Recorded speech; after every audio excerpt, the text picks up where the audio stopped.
Hello students. हाँ जी बेटा, next आप कर रहे हैं सोशलिज्म गिवन सपोर्ट। ऑलरेडी बच्चे आप डिस्कस कर चुके हैं सोशलिज्म इन यूरोप के जो है एसोसीएशनस वगैरह बन चुकी सी, कोऑपरेटिव्स जिहड़ियां ने वो भी बन चुकी सी। बहुत सारे लोग इन्होंने सपोर्ट करते सी, ठीक है। कार्ल मार्क्स, फ्रैडरिच एंगल्स वर्गे लोग जिहड़े आ भी मतलब जो वर्करस ने उन्होंने सपोर्ट के काफ़ी एफर्ट्स कर रहे सी, ठीक है। Socialism given support. Workers in Germany and England began forming associations to fight for better living conditions. ਤਾਂ ਜਰਮਨੀ ਐਂਡ ਇੰਗਲੈਂਡ ਦੇ ਵਿੱਚ ਵੀ ਜਿਹੜੇ ਲੋਕ ਨੇ, ਜਿਹੜੇ ਵਰਕਰ ਸੀ ਫੈਕਟਰੀ ਵਗੈਰਾ ਦੇ ਵਿੱਚ ਕੰਮ ਕਰਨ ਵਾਲੇ ਲੋਕ ਸੀ, ਉਹਨਾਂ ਨੇ ਕਾਫੀ ਸਾਰੇ ਐਸੋਸੀਏਸ਼ਨਸ ਵਗੈਰਾ ਬਣਾਉਣੀਆਂ ਸ਼ੁਰੂ ਕਰ ਦਿੱਤੀਆਂ ਸੀ, ਠੀਕ ਹੈ। ਇਹ ਐਸੋਸੀਏਸ਼ਨਸ ਬੱਚੇ ਜੋ ਹੈ ਇਸ ਪਰਪਸ ਨੂੰ ਲੈ ਕੇ ਬਣਾਈਆਂ ਜਾਂਦੀਆਂ ਸੀ ਤਾਂ ਕਿ ਇਹ ਉਹਨਾਂ ਲੋਕਾਂ ਦੀ ਕੰਡੀਸ਼ਨ ਨੂੰ ਬੈਟਰ ਬਣਾਉਣ ਵਾਸਤੇ ਐਫਰਟਸ ਕਰ ਸਕਣ, ਠੀਕ ਹੈ। ਨਾਲ ਹੀ ਇਹ ਕੁਝ ਫੰਡਸ ਵਗੈਰਾ ਇਕੱਠੇ ਕਰਦੀਆਂ ਸੀ ਜਿਹੜੇ ਕਿ ਕਿਸੇ ਡਿਸਟ੍ਰੈਸ ਟਾਈਮ ਦੇ ਵਿੱਚ ਜਾਂ ਫਿਰ ਕਹਿ ਸਕਦੇ ਹਾਂ ਵਿਪਤਾ ਦੇ ਸਮੇਂ, ਸੰਕਟ ਦੇ ਸਮੇਂ ਜਿਹੜੇ ਐਸੋਸੀਏਸ਼ਨ ਦੇ ਮੈਂਬਰ ਸੀ ਉਹਨਾਂ ਦੀ ਹੈਲਪ ਕਰਦੀਆਂ ਸੀ, ਠੀਕ ਹੈ। ਉਹਨਾਂ ਨੂੰ ਕੋਈ ਲੋਨ ਵਗੈਰਾ ਪ੍ਰੋਵਾਈਡ ਕਰਦੀਆਂ ਸੀ ਜਾਂ ਜੋ ਵੀ ਉਹਨਾਂ ਦੀ ਹੈਲਪ ਦੀ ਜ਼ਰੂਰਤ ਹੁੰਦੀ ਸੀ ਇਹ ਹੈਲਪ ਕਰਦੇ ਸੀ, ਠੀਕ ਹੈ। ਦੂਸਰਾ ਇਹਨਾਂ ਦੀ ਡਿਮਾਂਡ ਸੀ ਕਿ ਜਿਹੜੇ ਵਰਕਰਸ ਨੇ ਉਹਨਾਂ ਦੇ वर्किंग आवर्स घट होने चाहिए, उन्होंने राइट टू वोट मिलना चाहिए, ठीक है। तो जो भी मतलब इन्हों के कोई भी शोषण जोड़ा हो रहा सी उस दे खिलाफ ये एसोसीएशनस वर्क करदियां सी, ठीक है। तो इस तो बाद की है राजे द रशियन रेवोल्यूशन 1914 ਦੇ ਵਿੱਚ ਜ਼ਾਰ ਨਿਕੋਲਸ टू रशिया ਦਾ ਜਿਹੜਾ ਹੈਗਾ ਜ਼ਾਰ ਬਣ ਗਿਆ। ਜ਼ਾਰ ਕਿਹਨੂੰ ਕਹਿੰਦੇ ਰਾਜੇ? ਜਿਵੇਂ ਅਸੀਂ ਰਾਜੇ ਨੂੰ ਕਿੰਗ ਜਾਂ ਮੋਨਾਰਕ ਕਹਿੰਦੇ ਆ, ਉਸੇ ਤਰ੍ਹਾਂ ਰਸ਼ੀਆ ਦੇ ਵਿੱਚ ਜਿਹੜਾ ਰਾਜਾ ਹੁੰਦਾ ਸੀ ਉਹਨੂੰ ਜ਼ਾਰ ਕਿਹਾ ਜਾਂਦਾ ਸੀ, ਠੀਕ ਹੈ। ਤਾਂ 1914 ਦੇ ਵਿੱਚ ਇਹ ਉੱਥੋਂ ਦਾ ਰਾਜਾ ਬਣ ਗਿਆ ਸੀ। ਕਾਫੀ ਵੱਡਾ ਇਸ ਦਾ ਐਮਪਾਇਰ ਸੀ ਇਸ ਰਾਜੇ ਦੇ ਅੰਡਰ। ਨੈਕਸਟ ਆਪਾਂ ਗੱਲ ਕਰਦੇ ਹਾਂ economy and society. Most of the Russian population ਵਰ ਐਗਰੀਕਲਚਰਿਸਟ, मीनस कि नीयर अबाउट उतों की 85% जी जनता सी राजे लोग सी वो एग्रीकल्चर का ऑक्यूपेशन करते सी। सारे उन्होंने जोड़ा अपनी मतलब जीवन निर्वाह का जोड़ा एक उन्होंने ऑक्यूपेशन से एग्रीकल्चर करना, खेतीबाड़ी करना, ठीक है। Industries were being set up which were mostly private property of the industrialists. बेशक राजे हुण की सीगा काफ़ी ज़्यादा जोड़ा इंडस्ट्री लग चुकी सी, ठीक है। इंडस्ट्रीलाइजेशन हो चुकी सी, बहुत इंडस्ट्री लग चुकी सी, लोग जोड़े उत्थे भी बहुत ज़्यादा इनवॉल्व हो चुके सी। लेकिन ये वो पीरीयड है जो उत्थे बहुत वड्डी जिहड़ी पापूलेशन है वो एग्रीकल्चर करती सी। जो कि दूजे पासे जर्मनी, फ्रांस के विच लोग जोड़े है एट द सेम टाइम उत्थे 40 to 50% लोग एग्रीकल्चर करते सी, ठीक है। बट इत्थे जिहड़े 85% लोग खेती दे विच इनवॉल्व सी, ठीक है। हुण हौली हौली की सी इंडस्ट्री काफ़ी ज़्यादा लग चुकी सी, तो लोग जिहड़े आ उस दे विच भी इनवॉल्व हो चुके सी, इंडस्ट्री के वर्कर बन चुके सी। लेकिन इंडस्ट्री तुहानूं पता है वो राजे इंडिविजुअल प्रॉपर्टी सी, इंडस्ट्रीयलिस्ट्स के हत्थां विच सी। जिहड़े रिच लोग है उन्होंने इंडस्ट्री लगाई हुई सी, ठीक है। तो इस करके जिहड़ा प्रॉफिट है वो भी सारा उन्होंने लोगों के हत्थां विच जांदा सी। Workers were divided into groups but they did unite to strike work when they were dissatisfied. ਜਿਹੜੇ ਵਰਕਰਸ ਨੇ ਉਹਨਾਂ ਦੇ ਗਰੁੱਪ ਬਣਾ ਦਿੱਤੇ ਗਏ ਸੀ, ਜਿਵੇਂ ਕਿ ਕੋਈ ਲੋਕ ਜਿਹੜੇ ਹੈ ਮੈਟਲਸ ਵਗੈਰਾ ਦਾ ਕੰਮ ਕਰਨ ਵਾਲੇ ਹੁੰਦੇ ਆ, ਠੀਕ ਹੈ। ਕੋਈ ਹੋਰ ਹੱਥੀਂ ਭਾਰ ਵਗੈਰਾ ਢੋਣ ਵਾਲੇ ਅਲੱਗ-ਅਲੱਗ ਮੈਟਲ ਦਾ, ਜਿਵੇਂ ਕਿ ਲੋਹੇ ਦਾ ਜਾਂ ਫਿਰ ਕੋਈ ਕਾਪਰ ਵਗੈਰਾ ਨਾ, ਇਹਨਾਂ ਚੀਜ਼ਾਂ ਦੇ ਵਿੱਚ ਕਾਫੀ ਐਕਸਪਰਟ ਸੀ, ਸਕਿਲਡ ਲੋਕ ਸੀ। ਉਹਨਾਂ ਨੂੰ ਕਾਫੀ ਜ਼ਿਆਦਾ ਰਿਸਪੈਕਟ ਦੇ ਨਾਲ ਵੀ ਵੇਖਿਆ ਜਾਂਦਾ ਸੀ। ਬਾਕੀ ਮਤਲਬ ਜਿਹੜੇ ਵਰਕਰਸ ਹੈ ਉਹਨਾਂ ਨਾਲੋਂ ਉਹਨਾਂ ਨੂੰ ਅਲੱਗ ਸਮਝਿਆ ਜਾਂਦਾ ਸੀ। इस तरह का डिसक्रिमिनेशन किया जाता सी जिहड़े इंडस्ट्रीयलिस्ट सी उन्हां दे वल्लों। लेकिन लोग हुण राजे अवेयर हो चुके सी, जदों वो कदे उन्होंने लगता किसी चीज़ से वो डिससैटिस्फाइड होंदे, उन्होंने नाराज़गी हुंदी किसी भी गल ते, तो वो सारे इकट्ठे हो जाते ते स्ट्राइक वगैरह करनियां शुरू कर देते ताकि उन्होंने डिमांड्स मन्नियां जा सकन। Sorry, peasants had no respect for nobility unlike the French peasant. ਜਿਹੜੇ ਪੀजेंट लोग सी, किसान लोग सी राजे, वो नोबिलिटी मतलब ਜਿਹੜੇ नोबल परसन सी लोग, ਜਿਹਨਾਂ ਆਪਾਂ रिच पीपल कह सकते। नोबल परसन उत्ते कौन ਹੁੰਦੇ ਸੀ? ਕੋਈ ਇੱਦਾਂ ਦੇ ਸਪੈਸ਼ਲ ਲੋਕ ਨਹੀਂ ਸੀ ਉਹ ਕਿ ਉਹਨਾਂ ਨੇ ਕੋਈ ਆਪਣੀ ਮਿਹਨਤ ਨਾਲ ਨੋਬਿਲਿਟੀ ਕਮਾਈ ਹੈ, ਮਤਲਬ ਉਹ ਵੱਡੇ ਬਣੇ ਆ, ਕੋਈ ਲੀਡਰਸ਼ਿਪ ਹੈ ਜਾਂ ਕੁਛ ਵੀ ਇੱਦਾਂ ਨਹੀਂ ਸੀ ਹੁੰਦਾ। ਬਲਕਿ ਜਿਹੜੇ ਨੋਬਲ ਲੋਕ ਹੁੰਦੇ ਸੀ ਉਹ ਕੌਣ ਹੁੰਦੇ ਸੀ? ਜਿਹੜੇ ਰਾਜੇ ਦੇ ਕੋਈ ਰਿਸ਼ਤੇਦਾਰ ਵਗੈਰਾ, ਠੀਕ ਹੈ। ਰਾਜੇ ਦੇ ਨਾਲ ਕੋਈ ਵੀ ਉਹਦਾ ਰਿਲੇਸ਼ਨ ਹੁੰਦਾ ਸੀ ਤਾਂ ਉਹ ਲੋਕ ਕੀ ਆ ਆਪਣੇ ਆਪ ਨੂੰ ਨੋਬਲ ਸਮਝਣ ਲੱਗ ਜਾਂਦੇ ਸੀ, ਠੀਕ ਹੈ। ਦੂਸਰਿਆਂ ਨਾਲੋਂ ਵੱਖਰੇ ਸਮਝਦੇ ਸੀ, ਐਸ਼ ਦੀ ਮਤਲਬ ਜਿਹੜੀ ਹੈ ਲਾਈਫ ਉਹ ਜੀ ਰਹੀ ਸੀ, ਠੀਕ ਹੈ। ਲੇਕਿਨ ਹੁਣ ਜਿਹੜੇ ਕਿਸਾਨ ਲੋਕ ਹੈ ਉਹਨਾਂ ਦੀ ਉਹ ਕੋਈ ਰਿਸਪੈਕਟ ਨਹੀਂ ਸੀ ਕਰਦੇ, ਕਿਉਂਕਿ ਲੋਕ ਅਵੇਅਰ ਹੋ ਚੁੱਕੇ ਸੀ, ਉਹਨਾਂ ਨੂੰ ਪਤਾ ਸੀ। ਉਹ ਲੋਕ ਜਿਹੜੇ ਹੈ ਖੁਦ ਵੀ ਕੀ ਕਹਿੰਦੇ ਸੀ, ਡੈਮੋਕ੍ਰੇਟਿਕ ਜਿਹੜਾ ਢਾਂਚਾ ਚਾਹੁੰਦੇ ਸੀ, ਸੁਸਾਇਟੀ ਨੂੰ ਚੇਂਜ ਕਰਨਾ ਚਾਹੁੰਦੇ ਸੀ, ਠੀਕ ਹੈ। Russian peasants were the only peasant community which pooled their land and their commune divide the land according to the needs of the individual families। ਤਾਂ ਕੀ ਸੀ ਕਿ ਉੱਥੋਂ ਦੇ ਲੋਕ ਜਿਹੜੇ ਆ, ਜਿਹੜੇ ਪੀਜ਼ੈਂਟ ਸੀ ਰਸ਼ੀਆ ਦੇ, ਉਹ ਚਾਹੁੰਦੇ ਸੀ ਕਿ ਜਿਹੜੀ ਪ੍ਰੋਪਰਟੀ ਹੈ ਉਹ ਸਾਰੇ ਲੋਕਾਂ ਦੇ ਵਿੱਚ, ਮਤਲਬ ਇੰਡੀਵਿਜੂਅਲ ਹੱਥਾਂ ਦੇ ਵਿੱਚ ਨਾ ਹੋਵੇ, ਤਾਂ ਇਹ ਜਿਹੜੀ ਹੈ ਗੌਰਮੈਂਟ ਵਗੈਰਾ ਦੇ ਹੱਥਾਂ ਵਿੱਚ ਆਵੇ, ਜਾਂ ਕੋਈ ਇਹੋ ਜਿਹੀ ਮਤਲਬ ਗਰੁੱਪ ਆਫ ਪੀਪਲ ਦੇ ਹੱਥਾਂ ਵਿੱਚ ਆਵੇ ਜਿਹੜੇ ਕਿ ਸਾਰੇ ਲੋਕਾਂ ਦੇ ਵਿੱਚ ਉਸਨੂੰ ਉਹਨਾਂ ਦੀ ਲੋੜ ਦੇ ਮੁਤਾਬਕ ਵੰਡ ਕੇ ਉਹਨਾਂ ਨੂੰ ਦੇ ਸਕਣ, ਠੀਕ ਹੈ। ਤਾਂ ਇਸ ਤਰ੍ਹਾਂ ਦੀ ਉਹ ਸੁਸਾਇਟੀ ਚਾਹੁੰਦੇ ਸੀ। ਬਹੁਤ ਕੁਝ ਸੁਸਾਇਟੀ ਦੇ ਵਿੱਚ ਚੇਂਜ ਹੋ ਚੁੱਕਿਆ ਸੀ, ਲੋਕ ਜਿਹੜੇ ਪਹਿਲਾਂ ਵਾਲੀ ਦਕੀਆ ਨੂੰ ਸੀ ਨਹੀਂ ਰਹੇ ਸੀ। ਸੋਸ਼ਲਿਜ਼ਮ ਇਨ ਰਸ਼ੀਆ, ਰਸ਼ੀਆ ਦੇ ਵਿੱਚ ਜਿਹੜਾ ਸੋਸ਼ਲਿਜ਼ਮ ਹੈ ਉਹ ਕਿਸ ਤਰ੍ਹਾਂ ਸਪਰੈਡ ਹੋਇਆ, ਠੀਕ ਹੈ। ਇੱਥੇ ਕੀ ਸੀ ਰਾਜੇ, ਆਲ ਪੋਲੀਟੀਕਲ ਪਾਰਟੀਜ਼ ਵਰ illegal in Russia before 1914।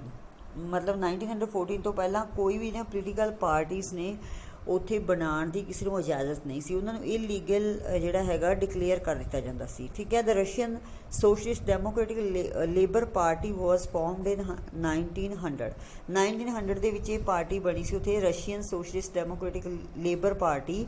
It struggle to give peasants their rights over land that belong to novels.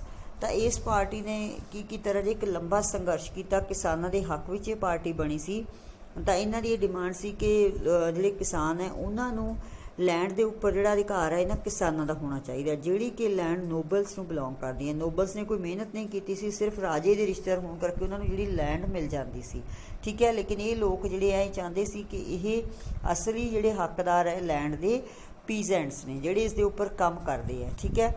As land was divided among peasants periodically, it was felt that peasants and not workers would be the main source of the revolution। ਮਤਲਬ ਇਹ ਸਮਝਿਆ ਜਾਂਦਾ ਸੀ ਕਿ ਜਿਹੜੇ ਪੀਜ਼ੈਂਟਸ ਨੇ ਇਕੱਲੇ worker ਸੀ ਨਹੀਂ, ਪੀਜ਼ੈਂਟਸ ਵੀ ਜਿਹੜੇ ਆ ਉਹ ਰੈਵੋਲਿਊਸ਼ਨ ਦਾ ਇੱਕ ਮੇਨ ਸੋਰਸ ਸੀ, ਕਿਉਂਕਿ ਇਹ ਪੀਜ਼ੈਂਟਸ ਨੂੰ ਵੀ ਰਾਜੇ ਉਨਾ ਹੀ ਜ਼ਿਆਦਾ ਐਕਸਪਲੋਇਟ ਕੀਤਾ ਜਾਂਦਾ ਸੀ, ਇਹ ਵੀ ਉਨੇ ਹੀ ਜ਼ਿਆਦਾ ਦੁੱਖ ਤਕਲੀਫਾਂ ਝੱਲ ਰਹੇ ਸੀ ਜਿਵੇਂ ਕਿ ਵਰਕਰਸ ਚੱਲ ਰਹੇ ਆ, ਕਿਉਂਕਿ ਜਿਵੇਂ ਵਰਕਰਸ ਜਿਹੜੇ ਹੈ ਉਹ ਇੰਡਸਟਰੀਅਲਿਸਟਸ ਦੇ ਅੰਡਰ ਕੰਟਰੋਲ ਸੀ, ਉਸੇ ਤਰ੍ਹਾਂ ਪੀਜ਼ੈਂਟਸ ਵੀ ਨੋਬਲਸ ਦੇ ਅੰਡਰ ਕੰਟਰੋਲ ਦੇ ਵਿੱਚ ਸੀ। ਉਹਨਾਂ ਨੂੰ ਵੀ ਵੱਡੇ ਵੱਡੇ ਟੈਕਸ ਉਹਨਾਂ ਨੂੰ ਪੇ ਕਰਨੇ ਪੈਂਦੇ ਸੀ, ਜੋ ਵੀ ਉਹ ਐਗਰੀਕਲਚਰ ਵਗੈਰਾ ਪ੍ਰੋਡਿਊਸ ਕਰਦੇ ਸੀ ਉਸਦਾ ਵੱਡਾ ਪਾਰਟ ਜਿਹੜਾ ਹੈਗਾ ਉਹਨਾਂ ਨੂੰ ਮਤਲਬ ਰੈਂਟ ਦੇ ਤੌਰ 'ਤੇ ਉਹਨਾਂ ਨੂੰ ਦੇਣਾ ਪੈਂਦਾ ਸੀ, ਠੀਕ ਹੈ। But Lenin did not agree with this, as he felt that peasants were not one social group. The party was divided into Bolshevik and Mensheviks। ਪਰ ਰਾਜੇ ਜਿਵੇਂ ਕਿ ਤੁਸੀਂ ਚਾਹੁੰਦੇ ਹੋ ਕਿ ਸਾਰੇ ਲੋਕ ਸੇਮ ਆਈਡੀਆਜ਼ ਵਾਲੇ ਨਹੀਂ ਹੁੰਦੇ, ਠੀਕ ਹੈ। ਤਾਂ ਉੱਥੇ ਵੀ ਇਸੇ ਤਰ੍ਹਾਂ ਸੀ, ਕੁਝ ਲੋਕ ਜਿਹੜੇ ਚਾਹੁੰਦੇ ਸੀ ਕਿ ਜਿਵੇਂ ਜਿਹੜੀ ਪ੍ਰੋਪਰਟੀ ਹੈ ਉਹ ਸਾਰੇ ਲੋਕਾਂ ਦੇ ਵਿੱਚ ਡਿਵਾਈਡ ਕਰ ਦਿੱਤੀ ਜਾਵੇ, ਬਰਾਬਰ ਦੀ ਪੀਜ਼ੈਂਟਸ ਵਗੈਰਾ ਨੂੰ ਦੇ ਦਿੱਤੀ ਜਾਵੇ। ਜਿਹੜੇ ਪੀਜ਼ੈਂਟਸ ਦੇ ਸਪੋਰਟਰ ਸੀ ਉਹ ਚਾਹੁੰਦੇ ਸੀ ਕਿ ਪ੍ਰੋਪਰਟੀ ਦੇ ਉੱਪਰ ਕੰਮ ਕਰਨ ਵਾਲੇ ਪੀਜ਼ੈਂਟਸ ਹੈ ਉਹ ਇਹਨਾਂ ਨੂੰ ਮਿਲਣੀ ਚਾਹੀਦੀ ਹੈ, ਲੇਕਿਨ ਕੁਝ ਜਿਹੜੇ ਲੋਕ ਹੈ ਉਹ ਇਸ ਦੇ ਖਿਲਾਫ ਵੀ ਸੀ, ਜਿਵੇਂ ਕਿ ਲੈਨਿਨ ਹੈ ਉਹ ਇਸ ਚੀਜ਼ ਦੇ ਨਾਲ ਐਗਰੀ ਨਹੀਂ ਸੀ। ਉਹ ਕਹਿੰਦਾ ਸੀ ਕਿ ਜਿਹੜੇ ਇਕੱਲੇ ਪੀਜ਼ੈਂਟਸ ਹੀ ਨਹੀਂ ਹੈ, ਇਹੋ ਹੀ ਇੱਕ ਸੋਸ਼ਲ ਗਰੁੱਪ ਨਹੀਂ ਹੈ ਜਿਨ੍ਹਾਂ ਨੂੰ ਇਹ ਪ੍ਰੋਪਰਟੀ ਮਿਲ ਜਾਣੀ ਚਾਹੀਦੀ ਹੈ, ਹੋਰ ਵੀ ਬਹੁਤ ਕੁਛ ਹੈ, ਹੋਰ ਵੀ ਬਹੁਤ ਸਾਰੇ ਲੋਕ ਹੈ ਜਿਨ੍ਹਾਂ ਨੂੰ ਇਸ ਤਰ੍ਹਾਂ ਦੀਆਂ ਫੈਸਿਲਿਟੀਜ਼ ਚਾਹੀਦੀਆਂ। ਤਾਂ ਇਸ ਤਰ੍ਹਾਂ ਜਿਹੜੀ ਪਾਰਟੀ ਸੀ, ਇਹ ਜਿਹੜੀ ਪਾਰਟੀ ਉੱਥੇ ਬਣਾਈ ਗਈ ਸੀ Russian Socialist Democratic Labour Party, ਇਹ ਰਾਜੇ 2 ਪਾਰਟਸ ਦੇ ਵਿੱਚ ਡਿਵਾਈਡ ਹੋ ਗਈ, ਬੋਲਸ਼ੇਵਿਕ ਐਂਡ ਮੈਨਸ਼ੇਵਿਕਸ ਦੇ ਵਿੱਚ। The 1905 revolution।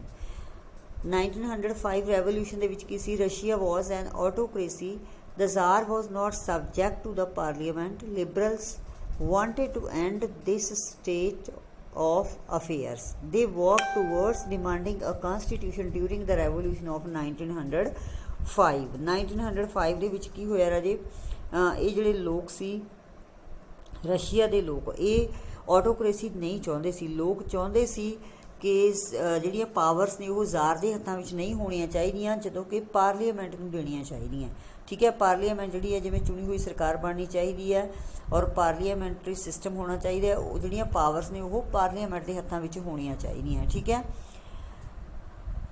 ਤਾਂ ਵਰਕਰਸ ਜਿਹੜੇ ਹੈ ਉਹਨਾਂ ਦੀ ਡਿਮਾਂਡ ਵੀ ਇਹੀ ਸੀ ਕਿ ਜਿਹੜਾ ਸਟੇਟ ਹੈ ਉੱਥੇ ਵੱਖਰਾ ਕੰਸਟੀਟਿਊਸ਼ਨ ਬਣਨਾ ਚਾਹੀਦਾ ਤਾਂ ਕਿ ਕੰਸਟੀਟਿਊਸ਼ਨ ਦੇ ਅਕੋਰਡਿੰਗਲੀ ਐਜ਼ ਪਰ ਦਾ ਲਾਅ ਜਿਹੜਾ ਕੰਟਰੀ ਆ ਉਸ ਨੂੰ ਮਤਲਬ ਗਵਰਨ ਕੀਤਾ ਜਾਣਾ ਚਾਹੀਦਾ, ਚਲਾਉਣਾ ਚਾਹੀਦਾ। ਇਹੋ ਜਿਹੇ ਰੂਲਸ ਰੈਗੂਲੇਸ਼ਨਸ ਬਣਨੇ ਚਾਹੀਦੇ ਆ ਜਿਹਦੇ ਵਿੱਚ ਲੋਕਾਂ ਨੂੰ ਕਾਫੀ ਸਾਰੇ ਅਧਿਕਾਰ ਹੋਣੇ ਚਾਹੀਦੇ ਆ। ਮਤਲਬ ਕੀ ਹੈ ਕਿ ਉਹ ਰਾਜੇ ਦੀਆਂ ਸ਼ਕਤੀਆਂ ਨੂੰ ਘੱਟ ਕਰਨਾ ਚਾਹੁੰਦੇ ਸੀ, ਠੀਕ ਹੈ, ਜਾਂ ਕਹਿ ਲਓ ਖ਼ਤਮ ਕਰਨਾ ਚਾਹੁੰਦੇ ਸੀ। ਤਾਂ ਇਸੇ ਦੌਰਾਨ ਜਿਹੜੀ ਹੈ 1905 ਦੇ ਵਿੱਚ ਰੈਵੋਲਿਊਸ਼ਨ ਹੋਈ ਸੀ ਜਿਹਦੇ ਕਰਕੇ ਇਹ ਸਾਰੀਆਂ ਡਿਮਾਂਡਸ ਉਹਨਾਂ ਲੋਕਾਂ ਨੇ ਮੰਗੀਆਂ, ਪੀਜ਼ੈਂਟਸ ਵਗੈਰਾ ਨੇ, ਵਰਕਰਸ ਸਭ ਨੇ, ਠੀਕ ਹੈ। ਨੈਕਸਟ ਆਪਾਂ ਗੱਲ ਕਰਦੇ ਬਲੱਡੀ ਸੰਡੇ। ਇਹ ਕੀ ਸੀ? Prices of essential goods rose so quickly by 1904 that the real wages in declined by 20%। ਕੀ ਹੋਇਆ ਹੈ 1904 ਦੇ ਵਿੱਚ ਜਿਹੜੀਆਂ ਮਤਲਬ ਸਾਡੀਆਂ ਜ਼ਰੂਰੀ ਵਸਤਾਂ ਸੀ ਤਾਂ ਉਹਨਾਂ ਦੀਆਂ ਪ੍ਰਾਈਸਿਸ ਜਿਹੜੀਆਂ ਨੇ ਬਹੁਤ ਜ਼ਿਆਦਾ ਵੱਧ ਗਈਆਂ ਸੀ, ਜਦੋਂ ਕਿ ਲੋਕਾਂ ਨੂੰ ਵੇਜਿਸ ਜਿਹੜੇ ਆ ਉਹ ਬਹੁਤ ਘੱਟ ਦਿੱਤੇ ਜਾਣ ਲੱਗ ਪਏ ਸੀ। ਪਹਿਲਾਂ ਹੀ ਆਪਾਂ ਗੱਲ ਕਰ ਚੁੱਕੇ ਹਾਂ ਕਿ ਬਹੁਤ ਜਿਹੜੀ ਘੱਟ ਮਤਲਬ ਪੈਸੇ ਲੋਕਾਂ ਨੂੰ ਇੰਡਸਟਰੀਅਲਿਸਟ ਜਿਹੜੇ ਆ ਬਾਹਲੇ ਘੰਟੇ ਕੰਮ ਕਰਵਾਉਂਦੇ ਸੀ ਔਰ ਉਹਨਾਂ ਨੂੰ ਬਹੁਤ ਥੋੜ੍ਹੀ ਜਿਹੜੀ ਹੈ ਤਨਖਾਹ ਵਗੈਰਾ ਦਿੰਦੇ ਸੀ, ਠੀਕ ਹੈ। During this time 4 members of the Putilov iron works were dismissed. 4 member ਜਿਹੜੇ ਉਹਨਾਂ ਨੂੰ ਡਿਸਮਿਸ ਕਰ ਦਿੱਤਾ ਗਿਆ ਸੀ। The action was called for over 1,10,000 workers in St. Petersburg went on strike demanding a reduction in working hours and in increase in wages। ਤਾਂ ਕੀ ਹੋਇਆ ਕਿ ਇਹਨਾਂ ਵਰਕਰਸ ਨੇ ਸਟ੍ਰਾਈਕ ਕਰ ਦਿੱਤੀ, ਠੀਕ ਹੈ। 1 ਲੱਖ ਤੋਂ ਵੀ ਜ਼ਿਆਦਾ ਲੋਕ ਜਿਹੜੇ ਹੈ ਐਸਟੀ ਪੀਟਰਸਬਰਗ ਦੇ ਵਿੱਚ ਸਟ੍ਰਾਈਕ ਦੇ ਉੱਪਰ ਚਲੇ ਗਏ। ਉਹਨਾਂ ਦੀ ਡਿਮਾਂਡ ਸੀ ਕਿ ਸਾਡੇ ਵਰਕਿੰਗ ਆਰ ਜਿਹੜੇ ਘੱਟ ਕਰੋ ਅਤੇ ਸਾਡੇ ਜਿਹੜੇ ਵੇਜਿਸ ਹੈ ਉਹਨਾਂ ਨੂੰ ਇਨਕਰੀਜ਼ ਕਰੋ, ਠੀਕ ਹੈ। This procession was attacked by the police and Cossacks. ਤਾਂ ਇਹਨਾਂ ਲੋਕਾਂ ਦੇ ਉੱਪਰ ਪੁਲਿਸ ਨੇ ਅਟੈਕ ਕਰ ਦਿੱਤਾ। Over 100 workers were killed, near about ਜਿਹੜੇ 100 ਵਰਕਰਸ ਉੱਥੇ ਮਾਰੇ ਗਏ ਸੀ। Strikes took place as a reaction. People demanded a constituent assembly. The Tsar allowed the creation of an elected consultative parliament or Duma। ਜਿਵੇਂ ਕਿ ਸਾਡੀ ਪਾਰਲੀਮੈਂਟ ਦਾ ਨਾਮ ਹੈ ਅਸੀਂ ਸੰਸਦ ਕਹਿੰਦੇ ਹਾਂ, ਉੱਥੇ ਪਾਰਲੀਮੈਂਟ ਨੂੰ ਡੂਮਾ ਦਾ ਨਾਮ ਦਿੰਦੇ ਆ, ਠੀਕ ਹੈ। The tsar dismiss the first Duma within 75 days and announce the election of a second Duma. ਤਾਂ ਕੀ ਹੋਇਆ ਰਾਜੇ, ਜਦੋਂ ਇੰਨੀ ਜ਼ਿਆਦਾ ਸਟ੍ਰਾਈਕ ਜਿਹੜੀ ਆ ਵਾਇਓਲੇਟਡ ਹੋ ਗਈ, ਉੱਥੇ ਪੁਲਿਸ ਵਗੈਰਾ ਨੇ ਉਸ ਦੇ ਉੱਤੇ ਅਟੈਕ ਕਰ ਦਿੱਤਾ। ਜਿਹੜੇ ਵਰਕਰਸ ਜਿਹੜੇ ਸਟ੍ਰਾਈਕ ਕਰ ਰਹੇ ਸੀ ਤਾਂ 100 ਤੋਂ ਵੱਧ ਵਰਕਰਸ ਉੱਥੇ ਮਾਰੇ ਗਏ। ਤਾਂ ਲੋਕ ਜਿਹੜੇ ਹੋਰ ਵੀ ਜ਼ਿਆਦਾ ਗੁੱਸੇ ਦੇ ਵਿੱਚ ਆ ਗਏ। ਤਾਂ ਲੋਕਾਂ ਨੇ ਇਸ ਚੀਜ਼ ਦੀ ਡਿਮਾਂਡ ਰੱਖ ਦਿੱਤੀ ਕਿ ਕੰਸਟੀਟਿਊਐਂਟ ਅਸੈਂਬਲੀ ਬਣਾਈ ਜਾਵੇ, ਠੀਕ ਹੈ। ਤਾਂ ਸਥਿਤੀ ਨੂੰ ਦੇਖਦੇ ਹੋਏ ਕਿਉਂਕਿ ਬਹੁਤ ਜ਼ਿਆਦਾ ਕ੍ਰਿਟੀਕਲ ਕੰਡੀਸ਼ਨ ਹੋ ਗਏ ਸੀ, ਲੋਕ ਜਿਹੜੇ ਹਥਿਆਰ ਲੈ ਕੇ ਖੜੇ ਹੋ ਗਏ ਸੀ, ਤਾਂ ਜ਼ਾਰ ਨੇ ਇਹ ਚੀਜ਼ ਅਲਾਓ ਕਰ ਦਿੱਤੀ ਕਿ ਜਿਹੜੀ ਕੰਸਲਟੇਟਿਵ ਪਾਰਲੀਮੈਂਟ ਹੈ ਡੂਮਾ ਬਣਾ ਦਿੱਤੀ ਜਾਵੇ, ਠੀਕ ਹੈ। ਇੱਕ ਵਾਰ ਉਹ ਅਲਾਓ ਕਰਤੀ, ਲੇਕਿਨ 75 ਡੇਜ਼ ਦੇ ਬਾਅਦ ਹੀ ਉਸਨੂੰ ਫੇਰ ਭੰਗ ਕਰ ਦਿੱਤਾ ਗਿਆ, ਕਿਉਂਕਿ ਤੁਹਾਨੂੰ ਪਤਾ ਕਿ ਰਾਜਾ ਆਪਣੀ ਸ਼ਕਤੀ ਇੰਨੀ ਛੇਤੀ ਨਹੀਂ ਛੱਡ ਸਕਦਾ ਸੀ, ਠੀਕ ਹੈ। ਕੋਈ ਵੀ ਮਤਲਬ ਜਿਹੜਾ ਪਾਵਰਫੁਲ ਮੈਨ ਹੈ ਕਦੇ ਵੀ ਨਹੀਂ ਚਾਹੇਗਾ ਕਿ ਉਸਦੀ ਸ਼ਕਤੀ ਕੋਈ ਖੋਹ ਲਵੇ, ਠੀਕ ਹੈ। ਤਾਂ ਇਸ ਕਰਕੇ ਰਾਜਾ ਨੇ ਵੀ 75 ਡੇਜ਼ ਦੇ ਬਾਅਦ ਇਸ ਨੂੰ ਭੰਗ ਕਰ ਦਿੱਤਾ ਅਤੇ ਦੁਬਾਰਾ ਇਲੈਕਟ ਕਰਨ ਦੇ ਵਾਸਤੇ ਸੈਕਿੰਡ ਡੂਮਾ ਜਿਹੜੀ ਆ ਉਹ ਬੁਲਾ ਲਈ, ਠੀਕ ਹੈ। ਬਾਕੀ ਆਪਾਂ ਨੈਕਸਟ ਵੀਡੀਓ 'ਚ ਕਰਦੇ ਹਾਂ।